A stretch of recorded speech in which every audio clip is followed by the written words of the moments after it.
عزیزان گرامی، مسجد قباء یہ مدینہ منورہ میں موجود ہے۔ یہ اسلام کی پہلی مسجد ہے۔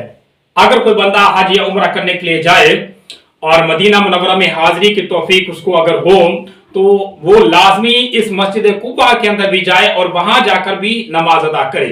اس کی فضیلت کیا ہے میں بھی آپ کو بتاتا ہوں۔ پہلے اتنی بات یاد رکھ لیں کہ یہ جو مسجد قباء ہے یہ بہت بڑی فضیلت کے حامل ہے، کیونکہ اسلام کے اندر سب سے پہلی جو مسجد حضور صلی اللہ علیہ وسلم نے بنائی ہے نا، وہ یہی مسجد قباء بنائی ہے۔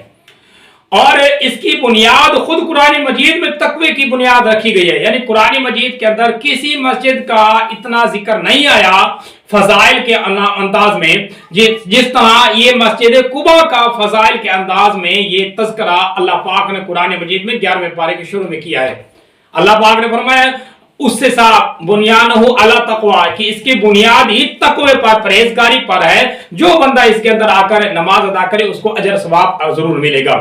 حضور صلی اللہ علیہ وسلم کا معمول ہوتا تھا، آپ صلی اللہ علیہ وسلم مدینہ میں رہتے تھے، پھر بھی آپ چل کر، کبھی صحابہ کرام کہتے ہیں کبھی آپ پیدل چل کر جاتے اور کبھی سواری پر سوار ہو کر جاتے اور مسجد قباء کے اندر جا کر نماز ضرور پڑھتے، کوئی نہ کوئی نماز وہاں آپ صلی اللہ علیہ وسلم ضرور ادا کرتے۔ یہ آپ صلی اللہ علیہ وسلم کا معمول تھا، یہ مسجد قباء کے ساتھ آپ کی محبت تھی۔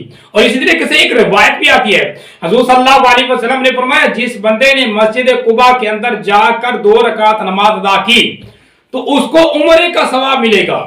یہ دیکھو کتنا بڑا اجر اللہ پاک نے رکھا، کیونکہ یہ اس وقت کا وقت جب لوگ ہجرت کر کے مدینہ منورہ پہنچے تھے اور مکہ نہیں آ سکتے تھے، تو حضور صلی اللہ علیہ وسلم نے اجر کی بشارت دی، اور یہ اجر آج تک بلکہ قیامت تک موجود ہے۔